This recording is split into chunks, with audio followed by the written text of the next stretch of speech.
No?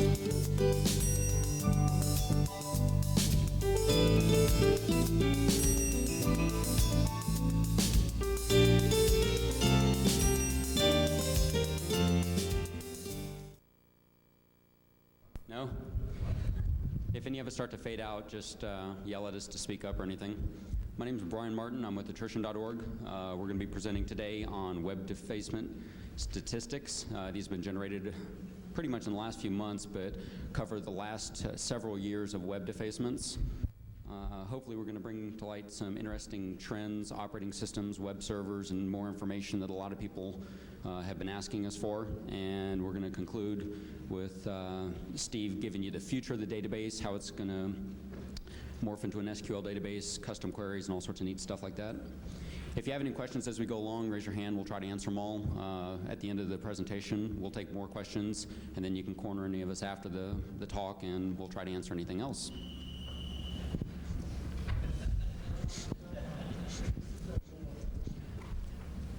Okay, let's begin.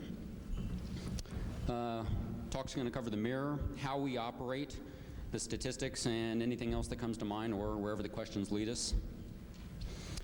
We have quick bios to basically give you an idea of who we are and hopefully to say, yeah, we know something about computers sometimes. Qualification of statistics. A lot of people like to look at our stats and make arbitrary conclusions based on them, and a lot of times they're not exactly accurate. The statistics and information presented here are based on data collected since November of '98. That's when we began attrition.org, and the mirror started shortly after. We started mirroring the sites in January ourselves. Before that, we had just leached all the ones from all the other sites we could find. The defacements go back to 1995. If you look at the year for 95, you'll see probably 10 to 15 defacements. Obviously, the activity has increased considerably. Data before January 99 is believed to be accurate, but it's not 100% confirmed. There are a lot of times where we know something was defaced, but we don't have a mirror. We don't know the operating system, a lot of rumors. We keep notes on that and continually look for more information to make sure that we keep our database as accurate as possible. The root of the problem, how are these sites being defaced? Without getting into a full lecture on vulnerabilities, for the most part, Unix sites are hit with remote buffer overflows, trusted path attacks where they'll sniff their way onto a machine, or poorly coded CGIs on web applications. With Windows NT, the popular RDS MSADC, which we think is probably the most prevalent method for defacing websites right now, IIS hack, front page configurations, cold fusion, and other miscellaneous CGI problems. Why are more NT boxes defaced? That's a popular question. A lot of people like to cite, well, there's more NT servers. Well, check Netcraft, and that's not true. Netcraft currently places, I believe, Apache as the #1 web server out there. Yet, we see something close to 65% of the sites out there being NT. One of the reasons we think this might happen is because it takes very little knowledge to deface an NT site. You have your one-line script. After that, you basically have to know 1 or 2 basic DOS commands. Echo something to a new file, and there's your new web page. That explains why a lot of these NT defacements are simple 1 line or maybe 2 lines of regular text, no HTML tags. Most of the kids can't figure out how to do that. With Unix, it's still a little more complex. There's been times where we'll see IRC conversation of someone that just hacked a box. They get on IRC and the first thing they say is, okay, how do I find the web page? Well, most people say, oh, use find. How do I do that? They don't have the basic skills to navigate a Unix box, so it makes it very difficult to deface the web page. Obviously, using something like VI to someone who doesn't know Unix might be a little bit foreign or a little bit cryptic. A lot of the defaced sites, their admins mail us, why me? Why was my site hit? And there's a wide variety of reasons here. Tagging, basically electronic graffiti. It's just mindless vandalism, so to speak. A lot of groups have one-upmanship. Who can hit the biggest site or the most sites? The gov-mill phenomenon. Apparently it's bragging rights to say, well, I hit a government server, I hit a military server. A lot of these kids think that, well, it's government or military, they must have great security. And as many of you know, that's not always the case. Delusions that what they are doing is impressive or cool. Oftentimes, these kids will mail us, they mail 2600 safe mode, they CC everyone and their dog, including journalists, and they brag about the site they just hit, and it's some mom and pop's fishing store that no one's ever seen. The traffic generated from the defacement is usually 3 times more than the legitimate traffic. Defacing is trendy. It's like baggy pants, it just won't go away. One kid says, hey, this is cool. The next kid says, oh yeah, since he says it's cool, it must be cool, I must do it. And the convenient excuse, hacktivism. What I'm doing is a politically good cause. Although if you look at most of these sites, they'll deface some arbitrary server for phishing and put up a message saying, you know, this country sucks because of what they're doing to this other country. It's like, well, yeah, that sure is a noble message, but what's the relevance to the site you hit? If you hit a targeted site, then it becomes hacktivism. Any questions yet? The fine art of mirroring. Most people think that it's a real quick process. There's not much to it. Maybe it should be, but we've gone a little beyond that. Typically what happens is mail comes into our alias, hacked@attrition.org.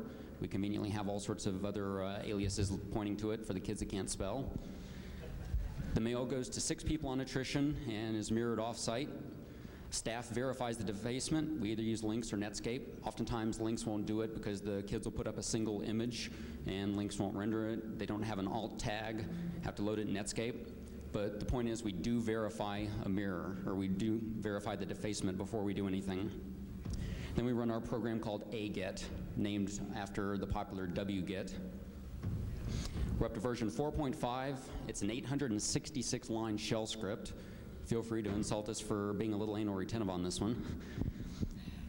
Check to see if it's been mirrored. The first thing we want to do is make sure that we're not duplicating efforts. Still happens once in a while. It checks the current mirror, checks our incoming directory. If the mirror is currently being taken or has been taken, it aborts. We use 3 methods to check for the remote operating system. We use netcraft with the URL nmap -O option, and links, and just pull out the server string off the remote web server. Between these 3 methods, we can usually get the operating system without a problem, even if one of them comes back, like if nmap doesn't verify correctly or netcraft is down or pulls the wrong data, one of the others will give it away. If the fingerprint is unknown, it automatically mails it to Fjordor so he can update nmap for the future versions. We then do an NIC lookup on the country or TLD, and that's actually a significant chunk of the program. It's about 200 lines of shell script dedicated to looking at the appropriate NIC based on the country so that we can try to get the site title or relevant information. We take a trace route to record the upstream provider, and later down the road, hopefully we're going to see if there's any trends as far as what subnets are hit more often, if any of the upstream providers or hosting services are more susceptible to attack. Check to see if it's previously defaced. Anyone who's familiar with our mirror may notice that very few second-time defacements are going up on our mirror. It used to be you would see number 3 familycomputerworkshop.com, number 15 familycomputerworkshop.com. Well, those don't go up anymore. We keep them on a secret URL just because we don't want to give any glory to the kids that are hitting it 4 times a day. It's become a big problem. Since we moved them off the mirror, the redefacements have gone down considerably. We also check the defacement for hidden comments in HTML, the DOS signatures, meaning like the con Windows crasher. Check for a few other things. We mail cert based on the country. This is another significant chunk of the code. There's roughly, 50 to 60 different certs out there. We mail NIPC just because we like their lovely responses about 3% of the time. And we mail the NIC contacts of the domain so that the admin gets some warning mail saying, hey, you've had a security incident, you may want to check this. We mail our own mail list that you can subscribe to find out what's been defaced recently. And the form letter clearly explaining this is a third-party notification of a security incident. We've rewritten this thing 3 or 4 times, trying to fine-tune it so that we don't get as much hate mail from admins saying, oh, you hacked my domain, you bastards. It's like, yeah, you and the other 6,500 sites on the mirror, we did them all, sure. The responses from the admins are usually fun. Therefore the name, stop hacking my box. 80 to 90% of the responses we get are pretty friendly. They're like, thank you for warning me. I didn't know this happened. God, this sucks. A whole lot. What can I do to fix this? We send a form letter back informing them of all the popular vulnerabilities, everything from IIS hack, cold fusion, RPC stat D, you name it. We give URLs to where they can find information on the vulnerability, the fixes, and we leave it at that with, if you have any more questions, feel free to contact us. Even though we offer free help and free advice, we prefer not to do it because it gets into long, drawn-out threads. 10 to 20% of the responses are pretty hostile. There's probably a good handful that are legal threats. Those are usually the fun ones that I get to respond to. Oh, you hacked our box. We're sending you to our lawyers and we're going to sue you. It's like, okay, what are the grounds? 3 days later, after they've consulted their lawyer and spent a little money, well, fine, you're just bastards. That's a new one to us. Some of the responses recently have been pretty hostile. If it's a real hostile response to us, we respond in kind. If it's a polite response saying, hey, this is kind of suspicious that you mailed us 10 minutes after it was defaced, we'll kindly explain to them why, because most of the time the defacement occurs, they mail hacked. We have 6 people monitoring it, basically 24 hours a day. We're able to respond quickly. The CERT edition is recent, and this is kind of amusing. Is anyone in here from CERT? No? Damn. I was up late one night and I decided that, hey, we should go ahead and mail our CERT, or the CERT, not just the country ones, all defacements so that they could start collecting their own statistics and get a bigger picture of what's going on. And after about 2 days of running AGET, meaning they got probably 20 to 30 pieces of email, someone from CERT, one of their managers, contacted me and said, hey, can you quit mailing us? I was like, well, sure, but let me quote you from your webpage where you say you'd like to know about these incidents. You know, this is exactly what we thought you wanted so that you could do that. And he's like, oh, well, yeah, hey, that's a good point. And so we modified it, and we now send to a different address at CERT, not the cert@cert.org. They have their own like CERT attrition signature list at cert.org or something now. Odds are it's getting routed to DevNull.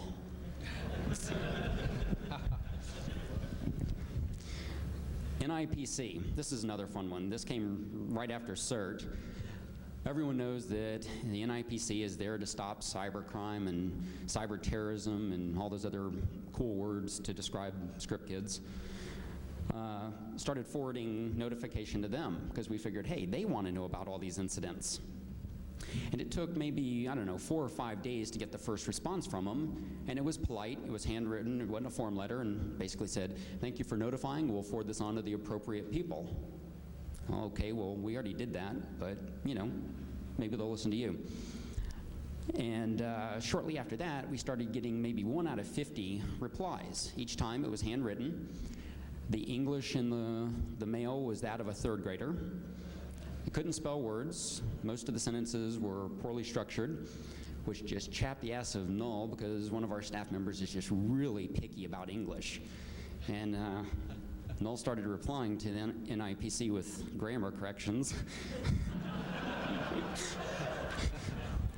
So if there's any NIPC people in here, you know, it's just for fun. You know, use the mail for statistics or something. Feds love us. One of the biggest conspiracies around attrition is who funds us, who do we work for, et cetera, et cetera, et cetera. I know that some people, no names mentioned, love to bring up new conspiracy theories. The only FBI interaction we've had so far is the FBI Connecticut office. They issued a single 2703D subpoena, which basically said, we want all the information you have on, and they gave us 2 hacker handles, Flips and Fuckrag. They also gave us a list of some 15 defacements that these 2 kids were responsible for and said, please send us everything you have. Well, we did. And it was almost a month later because they want it burned on CD, and he kept changing his mind. Nice guy, but We ended up mailing it off, and I charged them $16 for my effort and to reclaim the cost of that expensive burn CD. And they sent us a check. It's kind of cool. So $16 is the extent of our federal income right now. But I will warn you, that may double here in a couple weeks because we have another agent that's promising yet another subpoena. For those of you who watch our page quite a bit, you may have noticed a discrepancy. At one point it said that we had either received or were expecting to receive 3 subpoenas. Well, the reason that got cut down is the Connecticut office was kind of lazy. They said, well, we'll just put 2 names on one subpoena. Oh, convenient. So that took care of one. And then the 3rd subpoena just never arrived. Never heard from the agent again. I assume he got what he wanted from other sources. It's kind of interesting. I don't know exactly why they want copies of our mirrors burned to CD when they're all public. One of the things they are usually after, though, is the email that comes into us. And we'll get into why and some neat stuff on that. Here. You've got mail. How are we notified? And more importantly, where are we notified from? Hotmail.com. We've received basically almost 1,350 pieces of mail, which makes up almost 25% of the mail. Now, what's wrong with this picture? X-originating IP. Every piece of mail that comes into our box from Hotmail has an X-originating IP. Now, we don't know anything about the defacers for the most part, but we can tell you that most of them aren't very bright. So that X-originating IP, for the most part, is usually their home computer. Oops. Now you see why the feds contact us for our mail. Others of interest is AOL, Mail, Yahoo. The full list gets broken out to how many? 108. Yeah, there's basically 800 different domains we've been contacted from. The other 2 of interest is antionline.org. We'll take a cheap shot at them because their admin says, we monitor all of our email and we turn them all in. Yet some of these defacers have been contacting us from Anti-Online for over 6 months. And the interesting one, hushmail.com. Everyone familiar with them?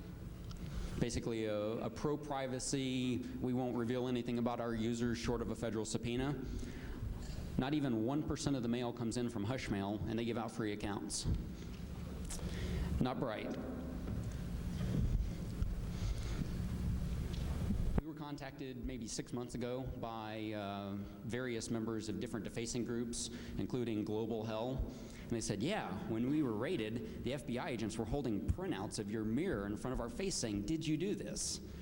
So the feds have been using our mirrors, just not exactly for the best of reasons. Forensics and mirrors, and we're not calling this profiling, this is forensics. Most defacements are sloppy. They leave a nice forensics trail. If any of you are into computer forensics and you ever have some time, go pick a random group off the mirror and look at the HTML and the other information. You can find out some neat stuff from them, especially if you look at the meta description, meta name, meta generator. It's easy to match one person operating under different names. We've recently picked out 2 or 3. McIntyre's been kind of looking at the cross breakouts. And some of these defacers will hit maybe 10, 15 sites, change their name, and continue defacing. And they'll change their style a little bit and everything. But looking at the HTML and everything else, it's pretty easy to pick them out. There's indications that groups and individuals talk before choosing targets. And this is something else we'll be generating, hopefully, in the next few months. There's been patterns and spikes in the defacements so that one day you'll see a huge increase in EDU defacements, and then it'll kind of die off over the next 3 weeks, then a big spike in maybe a specific country. Well, it's not just one group doing it, so it's indication that a lot of these defacers are talking either on IRC or email and saying, ooh, let's go look at these domains or these subnets. Question?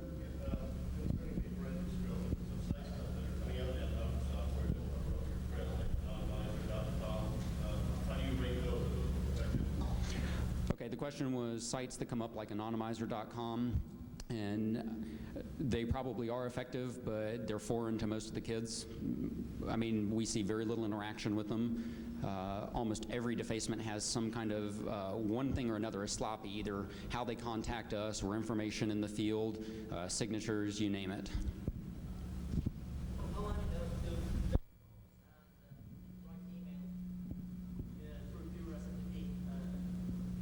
Can you say it again? How many just phones via a Wingate or something to hide their IP? Do you have any idea about that? It's very difficult to say that. About the only way we could do that is if we check all the X originating IPs and fingerprint them as well. And if we started seeing Windows boxes and hit them on port 23, start looking for that, it would be very difficult. And that would also kind of put us out a little further. Just doing the in-map fingerprint of the remote site when we take a mirror, we sometimes get questions about that. It's like, why are you fingerprinting or why are you port scanning our site? If we start doing it to arbitrary host, I'm not so much worried about that host doing it, but they're upstream noticing it with their IDS or something. That could put us into a little more heat that we don't want. Very likely it is happening. For their sake, they need to do it. Any other questions?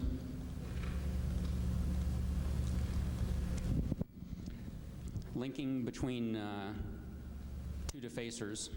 There's obvious signs like signatures, the graphics or the text. Sometimes they'll use the same style of name, or they'll use the same basic type of graphic or the same Photoshop version. A lot of times there's broken images. The favorite one we've seen so far was someone created an HTML page they put up on the server, they defaced it. It had a nice broken image with a C colon something like Microsoft Office and then his first and last name. I hope the feds could catch that one. The meta tags, we're going to be doing some more breakouts and information regarding those in the future. Generators, the names and everything.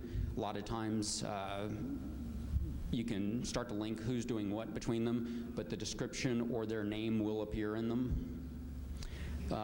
Greets, misspellings, language, and more, especially with the greets. A while back, someone that was doing forensics said, you know, it'd be real interesting to do a big chart of every defacement and who greets who. And that would be a really neat project. I don't think I'd be up for it. If anyone wants to do it, feel free. But you could start to see some interesting patterns, group affiliations, stuff like that.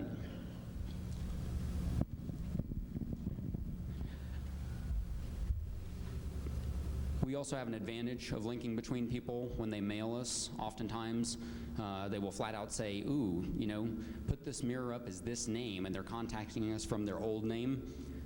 We don't. We just go off what the Deface website says. The other free mail, left some notes in there. Like I said, the X originating IPs, and there's some other X headers that are very revealing. X source in one of them. In some mail, the defacer takes credit. They mail us and say, hey, I hacked this site. Why? Why do you have to say that? All you have to do is give us a URL. We'll determine that. You know, elsewise, that mail gets saved, archived to cover our ass. If it's ever subpoenaed, well, that person's nailed. When we're contacted, all we need to know is a URL, and we can do the rest. And I think we covered all this. Yeah. Mail woes. Of all the mail we get, about 33% of the mail is for sites that are not defaced. So that means we have to weed through a lot of sites. We take a lot of time doing that. Sometimes they're not defaced, they don't answer, or they show no signs of intrusions.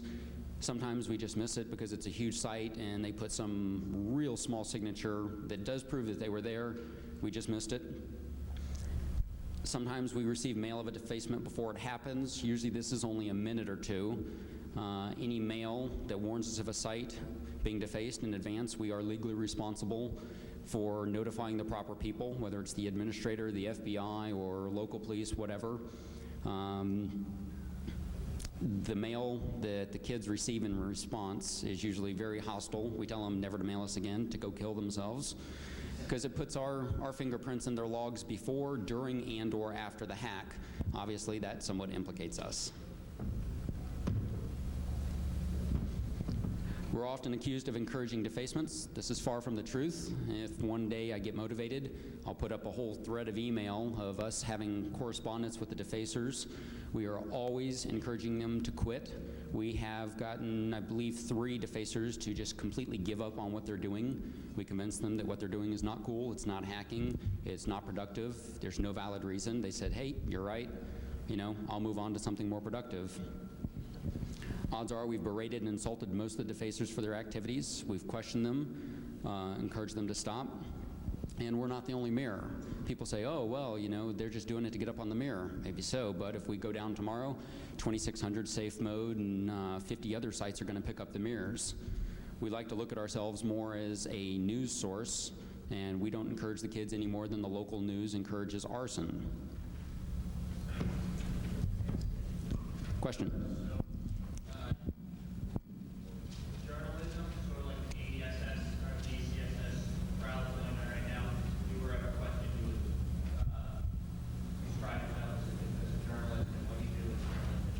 With our activities regarding the mirror, that's what we aim to be, is more of just a source of reporting.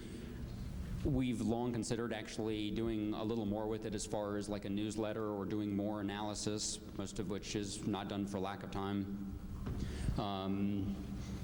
But yeah, for the most part, we're just a news source. Use the information how you see fit. We know that the feds and the military use our mirror on a daily basis. The Army CERT team checks us on almost a 15-minute basis on some days, looking for the news sites. Some of those guys are really on top of the mirror, and we see it all in our logs. Some of the, what I touched on earlier, some of the conclusions people make based on our mirror, defacements are increasing. Yes, there are more defacements today than there were yesterday.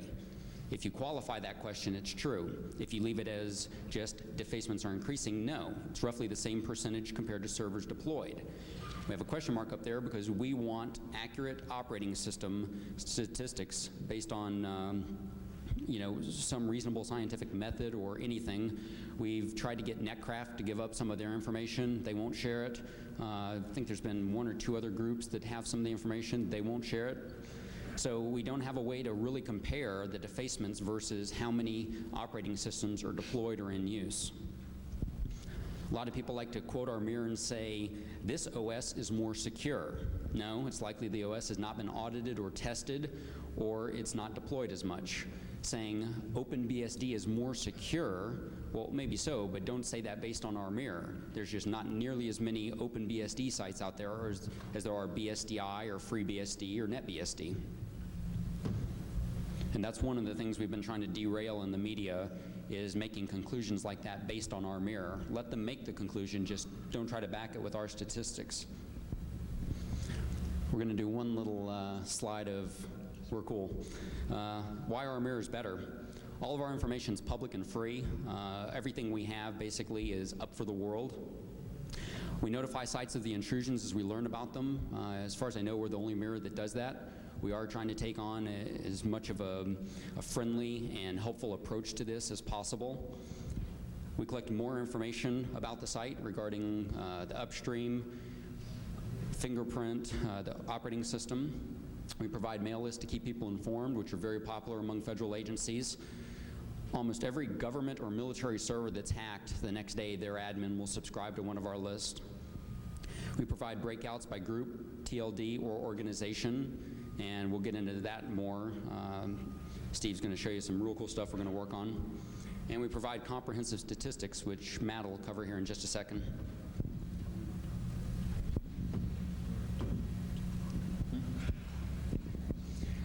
Most active groups, basically who's been doing it for a while, and you can see a few of them. How many hacks they've done, how many days they were active, and how that translates into years. And what's interesting is 4 packs, Antichrist, Global Hell, 2 of which are foreign. Global Hell was mostly in the US, Global Hell was busted. You can start to see that there's quite a few hacks done by the same people or same groups, and they've stayed active for quite a long time. What does this say about our federal law enforcement? They either don't care or they're a little behind the job. the longest running groups. And this one's kind of interesting. The longest running group is ADM, and they actually have 6 hacks. We finally dug up some more archives of theirs. 811 days. That's a long time. And let's see. I think most people know Haggis and probably seen a few others. Defacement counts and percentages. Sure. I'm going to let Matt take over as he's generating most of these statistics. Sure. Hi, I'm Matt Dickerson. I go under Mudge typically. I'm about to go into another section. It's a little more graphical, maybe hard to read. We'll see. But please feel free to interrupt and ask a question, especially with the graphs and so on. It can be confusing at times. Okay, I guess this is just a breakdown of the TLDs, the generic TLDs. As you can see, vast majority of the mirror is U.S. commercial, about 42% of the total. Interesting, just looks like we've put in some interesting countries. Brazil has an amazing number of defacements by proportion. Anybody have a theory on that, let me know. Okay, we're getting into some of the graphs now. Does that look legible to you guys? Can you see it? Okay, the purple line you see there on top, that is year 2000. The green line is all of 1999. These are daily cumulative totals, and you can use these graphs both vertically and horizontally to kind of measure the difference over the previous year. So you can see we're doing it about double last year's rate currently. Okay, this is defacements per day, January 99 to July 2000. I threw in a linear regression line just for grins, just to kind of give you an idea of what the trend is. This is a spike graph that has a mean or an average right there at 11.3 defacements per day. If y'all didn't gather that from those previous graphs, like this one, on the left-hand side, that is defacements per day, and we do not count what we call a mass hack. If you're familiar with the term, sometimes someone will break into a server with a lot of virtual domains on it. Okay, well, they'll deface sometimes 1,000, or more at a time. We only count that as one hack for these statistics. Okay, getting back to where we were. These are monthly totals, January 99 through, it looks like June. July is not completed yet. We'll have the stats at the end of the month on that, but as you can see, there is an enormous spike in November of 99. It's pretty interesting. Let's see, this is just a histogram. Actually, I debated about, putting histograms up there on at all, but sometimes you can get a lot of information out of them. The range is going to be on the bottom. You have 0 to 60 defacements per day. The fraction or the proportion of the defacements is on the left-hand side, and the median is going to be near the top of that bell curve. Okay, this is getting into operating system totals, and as you can see, yellow is, or on the bottom, is Windows NT. Windows NT is Windows 2K, Windows NT 4 and 5. And Linux is white. It's an aggregation of all Linux distributions. The BSDs aggregated again. All of those are orange, and green is Solaris, and all other operating systems are at the very top there in that little thin slice you see. And you can see the big jump in NT defacement starting in about October of '99. We can make an inference, prior to taking operating system fingerprints, we can make an inference about the release of certain exploits. And for instance, even though we don't have stats for all of '99, we know that there was a very big exploit release in April of that year, which was some months before we started taking OS fingerprints. We see a big jump. The range goes from like between 0 and 8 to 0 and 30 defacements per day, and it's never gone down since. And that was, I believe, in this ADC. April of last year. And that was the rainforest puppy exploit. Blame rainforest puppy. Okay, these are 29-day moving averages. These are all the operating systems graphed. And if you're not familiar with a moving average, it's a real simple idea. You see a lot of it in financial data. Front page of the Wall Street Journal is a good place to find a moving average, maybe over on Yahoo or something like that. But all it's doing is we're trying to smooth out a little bit of the volatility, the day-to-day volatility in these data to see if we can pull out a trend or see if there's some interesting curves and so on. The most notable one recently, I think, is the beginning of June. You see white, which is Linux, jumping up, and that's almost doubled recently. And what does that correspond with? It corresponds, I think, in my discussions with some of the defacers and the recent release on BugTrack of an exploit for WFTP. And that's continued. And this is a daily cumulative total. It's just adding up all the operating systems. And of course, yellow is NT here. I guess I don't have a key here. So on top, in the yellow is NT. Next is the white, which is Linux, and then Solaris is green, and BSDs are kind of orange color, I hope it looks orange to you, and then a kind of purple color, which is all the other operating systems aggregated. And this is just a pie chart of the data, which shows NT almost 4 times, almost 400% more than the next defacement operating system. Okay. This was an interesting little project that we wanted to look at with the holiday phenomena. A lot of administrators will tell you that they get more tax during the holidays. There might be 2 things that might motivate this. A cracker might have more time on his hand, sitting around at home, and then you have the administrators who probably aren't around as motivators. So we took about 11 holidays. And these were just federal holidays on a web page, and grabbed them all and wanted to test it. And we didn't see a real significant difference. However, I will say this: the average is higher, for holidays. It is greater, but it wasn't statistically significant. So, sure. Did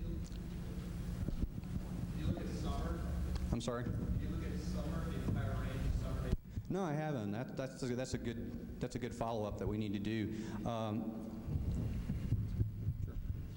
That is something that we're going to look at. This was the first run of the data. We're going to look at when school gets out, when school starts, and some more significant dates. We just wanted to test it with the known federal holidays to begin with. If you have any ideas for other dates you want to see, please let us know. Feel free to mail us, and we can generate those statistics as well. Spring break, that's another good one. Spring break varies from school to school. Yes, sir. I don't see keep statistics on the OS, but do you keep statistics on what the server is, whether it's enterprise server or Apache? Yes, actually, if you've been to attrition recently, as of this week, this Monday, we put up the web server graphs page, which you can reach from our main statistics page. Actually, Jericho may want to talk about the web servers and Yeah, one of the reasons we've hesitated on that so far is that when it comes to a Unix box being compromised, the web server is very rarely the way that the person got in that we've seen. However, within TNIIS, it's often, almost always the way they get in. So we hesitated for a while putting them up, but we did eventually. And I think we have pretty heavy disclaimers saying there's a big discrepancy there for that reason. Stats like that we will put up, but you will see big chunks of text at the bottom explaining why they need to be taken in stride. Actually, just off by my memory, I recall that IIS was 58% of all the servers that have been defaced since we've been taking fingerprints. Apache was 28, or about one half that. So you can go to Netcraft, which we have linked on some of our, at least some of our pages, at least the stats, the main stats page. Several sources where you can compare that to surveys that have been done by, you know, other companies, other organizations. One other interesting stat, he said that I think 58% were IIS. Looking at the web server defacements for systems that were hit more than once, that jumps up to closer to 80% are running IIS. So it's an interesting jump that your NT box is more likely to be redefaced. Right, and then I'd like to encourage discussion. You know, email us, come talk to us after this as far as some stats you'd like to see, because I'm always looking for something that will, you know, that people need to put up and want to see.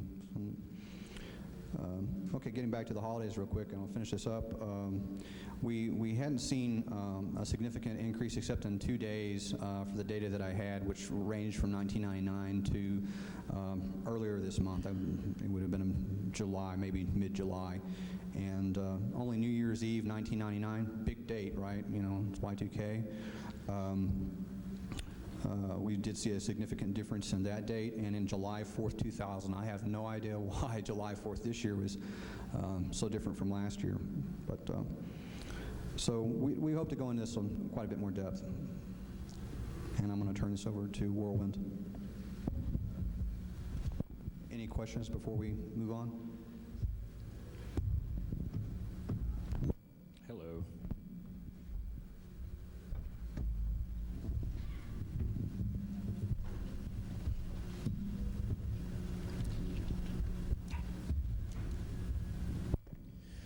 Okay, the future of the mirror for attrition is basically going to become databased and searchable for the general public. What this will help accomplish is less work on our end by giving more power to the user. When you come to the site, you can look and find exactly what defacement you're looking for, what years you're looking for, what month, what day, what OS, what top-level domain. Just to clarify some stuff right now, we whipped this up real fast just as a presentation for Black Hat. Right now, this is running on Roxen 1.3 with a MySQL backend. So what we would like to see is in the future, we're going to have PHP on Apache with a MySQL backend. Donations are welcome if you want to send hardware in so we can get this up faster if you want. Speaking on what Mudge said about, I'll kill myself up here. On December of 31st last year, we'll do a quick search and find how many were there, and there's, what, 29 that we have listed. We'll run through some quick demos for you real fast. A nice comparison would be bringing up the BR, Brazil. So we just do one straight pool of BR, and we've got, sorry, this is a 166 laptop, so bear with me. Once again, donations, it'll be faster, and you won't have to wait as long. 367 total that we have, and this dates back to when we started mirroring, what, 95? That we started logging everything. We've also put in the functionality of being able to search by operating system. We were going to approach the search by defacer handle, but at this point I think we've got 1,600 distinct handles, and with each one of them using a broken keyboard, that increases the number of them. So, you know, I left that functionality out at this point. But if we were to pull up a quick, let's do, hey, 1999 of military.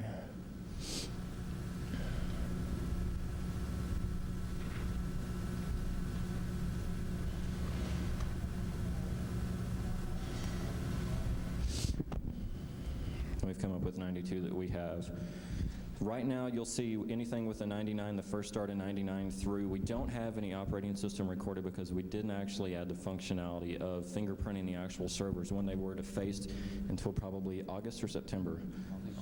August of 99. So up to that point, you can actually start testing and looking for what's there. And as we build more into our mirroring the defacements, we'll have the actual what server they were running on the OS and try to get more data in there that you can actually search by and build statistical information from. Anyone have any questions? Like me to pull a search for them?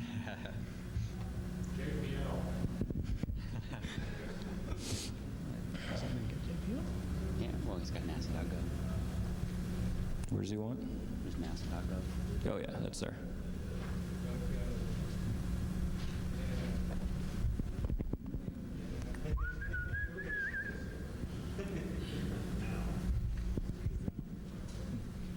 And as it shows, we try to go through and prioritize it by dates and I think NASA stands for Need Another Security Administrator.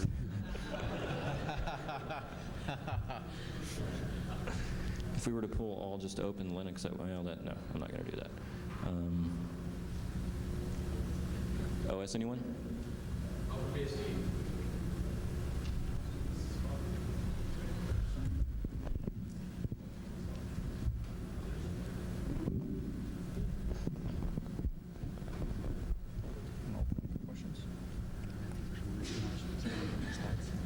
I'm not sure, let's check. And I'll go into the brief, what we're going to do once this comes up. It'll all be built in back end, and what it'll do, this means that the DB will actually update it in real time. As a defacement happens and we mirror it, we'll also update our DB, so the actual page that you go to, once we throw up the searchable database, will have instantaneous results with the pertinent information, and you can build from there. And that might help a little bit. Any questions? Cool. References, the attrition mirror, staff's graph page, which Mudge has been doing a kick-ass job at. Updated slide presentation. Contact information. Back to you. One of the things we want to emphasize is that this is a public resource for everyone. The best thing that you guys can do is if you have any information or any ideas of what we can do to make it better for you or to provide more information, please contact us. So far, most of the ideas have been coming from the attrition staff, but we've had a few people mail us and say, hey, why don't you do this, or why don't you generate this stat? Usually we can do it in less than a week if we're not busy. So please help us out, figure out how we can make this a better resource for everyone. Now we'll open it up for questions, and if you're the shy type, you can find us afterwards. Yes?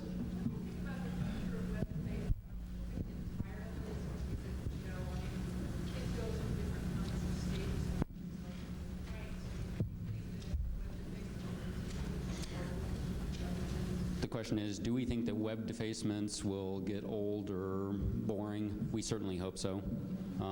For the most part, if you actually take the time to look at every defacement that occurs, 99.9% of them are trash. They're not worth reading. But it is computer crime. The statistics need to be generated.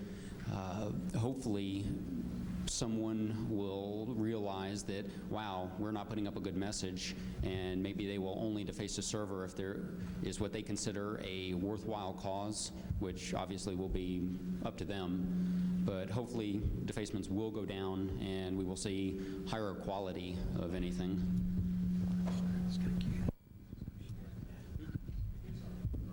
No, exactly, and that's kind of the philosophy we take. If we're going to do something, we do it right. We hope the defacers would do the same. Yes, sir? Currently, is there any prosecutions and what's the penalty? The question is, are there prosecutions for web defacements, and how many? Oh, the penalty? That ranges. One of the bigger cases recently was a kid named Zyklon. He ended up pleading to two, I think, government systems in the DC area. Then he also admitted to being involved in the whitehouse.gov hack. He ended up getting either a year and a half time, as well as a fine, and the typical 3 years, don't touch a computer.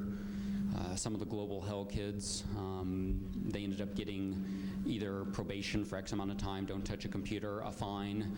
I think Patrick Gregory, aside from his car theft stint, he missed his federal court hearing because he was stealing a car, another bright one.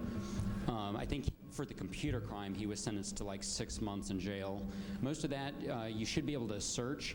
And actually, one thing that we've been doing that we task McIntyre with the most is when a defacement occurs, there's no news about it right away. So you go look at the defacement and that's all. If you go back after the fact, like a month down the road, and you go look at the White House defacement we have up, you'll also see links to every news article we found on it, so that there's a point of reference, so that you can start tracking, you know, what it is, what did the kid do, what did he plead to, was he charged, etc.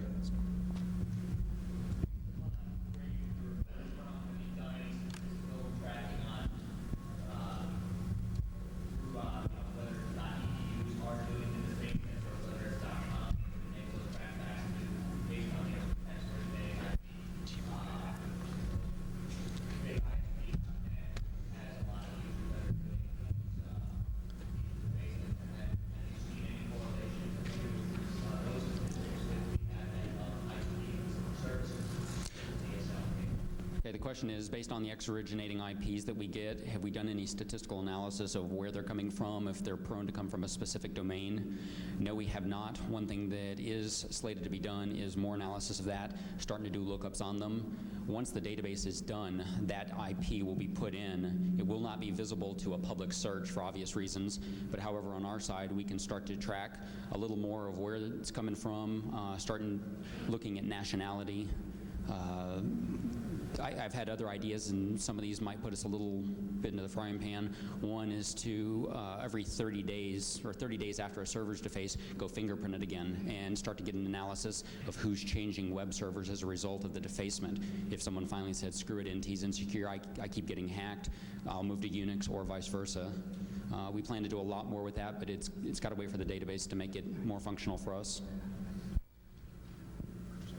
Yes? I don't know much about the web, but it seems obvious to me. Isn't there some kind of countermeasure to check the validity of a page and be able to reload it to a white space? Yes, there's a lot of systems out there that do it. There's web caching proxies that say, wow, my page just changed and this graphic's no longer there and this text is different.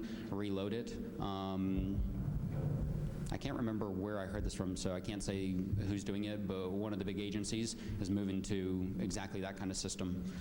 They're basically going to put all of their web pages that they make publicly accessible onto a certain web server farm that will have 5-minute polls to check the validity of the page. So even if it's defaced, if we don't get to it in 5 minutes, no one will know what happened, kind of thing.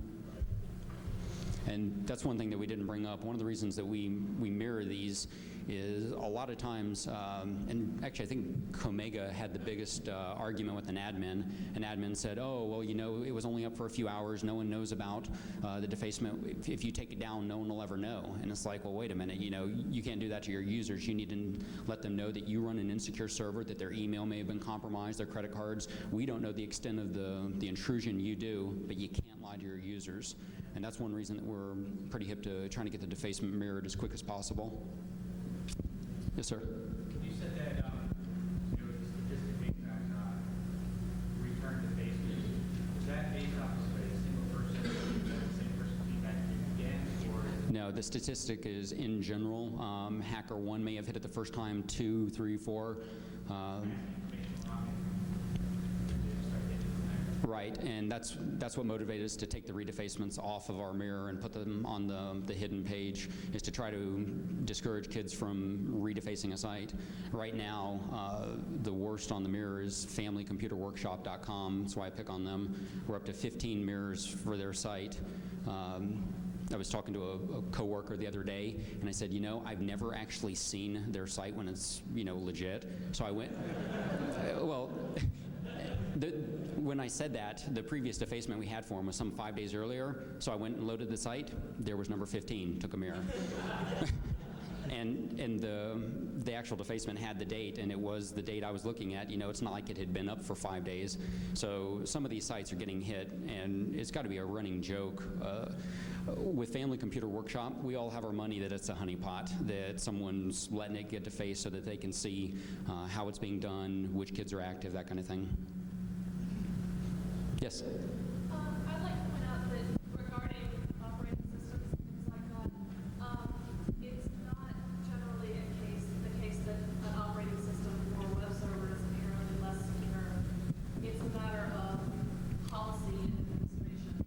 For instance, we recently had, it wasn't on the database, but we recently had the BSD box get hit. It got hit because they used the same password for a web board system that they had the root password. The web board system was easily hacked. All they did was use the same password. You know, so to a great degree, it's a matter of policy, updating your site, patching holes, keeping abreast of security. If admins were doing things and keeping clear password policies, that kind of thing, this wouldn't be happening. Right, and that's one of the reasons it goes back into saying, watch what kind of conclusions you make based on our mirror. Yes, sir. There's lots to do with this particular project, now that the ball's rolling. Why did you start? Did you just wake up one day and decide? Well, attrition morphed from security.org, which I think you're familiar with. As far as the mirror goes, I don't know exactly what prompted it, but at one point I said, you know, this sucks going to 87 sites to see, 15 different mirrors to track them down to see what was done, which domains were hit. So I started making a collection, and eventually it just kind of moved on into the attrition mirror. And at that point, as soon as we started making it public, I said, if we're going to do this, we're going to do it right. Started enlisting the help of the rest of the attrition staff, trying to get ideas. Started beating the hell out of Mudge to get some good statistics and make this useful. Yeah, I really don't know why most of attrition is up. It's kind of whatever comes to mind, whatever we feel like doing. In the back? The question is 2 times ago, I'm curious that how often do you know what type of exploit was used to that site being tracked? The question is, how often do we know what kind of exploit is used? And actually, let me ask a second question that's asked of us, is why don't you put up any kind of information regarding the vulnerabilities? Number one, if we put up a web page defacement and we list what vulnerability is, we're liable for all the rehacks of it. I mean, these script kids, they look at our mirror just as often as the feds do, and if we put up a domain and how it was hacked, well, there you go. They're going to go hack it a second, third, 15th time. So we're probably never going to make the vulnerability information public in that fashion. Part of the problem also is we know that a system runs, let's say, NT. Well, 90% chance it's MSADC, 9% it's Cold Fusion, 1% something else, How do we know that, short of doing our own vulnerability scan of the system? And as soon as we do that, that puts us liable for scanning their system. I guess what we'd like to do, though, is it'd be useful for people with operating systems to say, this operating system, 90% of the hacks, or this particular exploit, everybody does it, go back. Sure. Can you say the last part of that, please? Well, so everybody's on, I've got one of these systems, so this is the one I feel like I have to watch for the most, and I need to check my system. Right. Part of that 90% number, though, I can't back that beyond what some admins have told us, looking at when RFP released it versus how many servers got hit right after, and the trend has stayed. Because we can't back what we say on that, we don't want to make it public. Question over there? Yes, sir. You mentioned earlier, somebody asked about the domain name that comes from the vendor, do you contact the domain name or let them take that? Right. If a site is defaced, we let them know. We send mail to their NIC contacts as well as postmaster at whatever domain. We don't let the operating system vendor or anyone else know. What was your reason that you don't put it up on your site? The domain names that are Oh, the rehacks? We don't want to encourage the kids to keep kicking a system after it's been hit once. not that, like say, like I come from AOL.com, and the person whatever, that I Oh, why don't don't we give up the X-originating IPs, or when we get some statistics as far as where they're coming from, if we end up saying, wow, 25% of defacers come from AOL, we'll put that up, no problem. But it's a privacy issue. We can't give away who contacted us. Oftentimes, the admin will contact us and say, hey, can you share the mail that you received so that we can, track this bastard? And we're like, well, no, because we don't know that the person contacted us had anything to do with it, especially on big sites. If it's a popular domain, sometimes we'll get 10 pieces of mail from 10 arbitrary users, all of which just stumbled across the site and said, hey, wow, this is defaced. I know about the mirror. Let me tell them about it. And because of that liability, we will never give out the email short of a federal subpoena. Right, the common, as soon as we generate those statistics, yes, we'll put them up and they will be public. Yes, sir? Do you have any idea how many of the machines that get hacked into the website really aren't intended to be used as web servers? They're just like end-user workstations actually just running on there, and so We're seeing that more and more, especially with more people putting their servers on. One thing that was kind of interesting is recently GeForce Pakistan hit a bunch of government servers. We later found out from their administrators that they actually installed a web server on the machine to deface it. And that's putting us into a little bind here. Do we label that a defacement when it wasn't running a web server? So we're having to kind of readjust how we're doing things. Oftentimes we have to modify basically our policy on mirroring, whether we consider it a valid hack or not. Because it was I think gov, or was it mil? I think it was a government domain. Because it was gov, because it was GeForce, and because there's 58 active investigations on them, and because the admins didn't care, we kept them up on the mirror. Yes, sir? Yes, we hit that the other night and readjusted our policy on that. Someone did legitimately hack a machine with the web server, but instead of putting up their own page, they redirected to a GeoCities page. Well, is that a defacement? Well, yeah, if you type in www.hack.com, you do see a defaced page, and that's basically what we go off of. If you type it in the browser and it comes up saying anything other than legitcompany.com, that's a defacement. That makes it a bitch to mirror, though, because our utility tries to get that. It gets the redirect page. It doesn't actually follow the link necessarily. So we're having to work on that, and we're having to basically watch our policy on it. Mm-hmm. Recursion level of 2 by default, and we do not follow off-site. And that's why it wouldn't catch it going to GeoCities. And the reason we had to limit it down to 2 is because that'll catch the main page, the image, and subpage. There were times where even with a recursion of 2, we were pulling down 10, 15 megs of a site, and we don't have the disk space for that. Yes, sir, in the back? Are all the mirrors that appear on your site now original based content from that servers? Yes, 99.9% of the mirrors we have are exactly as is. The only exception is sometimes the defacer will call an image off of a foreign site. Sometimes we will modify the image source tag to call it from our server, and typically we'll take the original line, comment it, so that it's still there for integrity, and then say we redirected to this copy. Or we'll put a touched file in the directory with some notes or something. We keep very, very close track of how we manipulate the mirrors, but for the most part, no, it's all original content. Contained from the original package? Yes. Maybe 1 out of 500 now, we will actually put a mirror up when we didn't verify it, and that's only if someone like AP or MSNBC does a news article. If they can write an article and say it was defaced, then we'll go off that. Short of that, no matter how big the site is, if we don't verify it, it's not defaced as far as we're concerned. And that's where that 33% of the mail comes in a lot of times.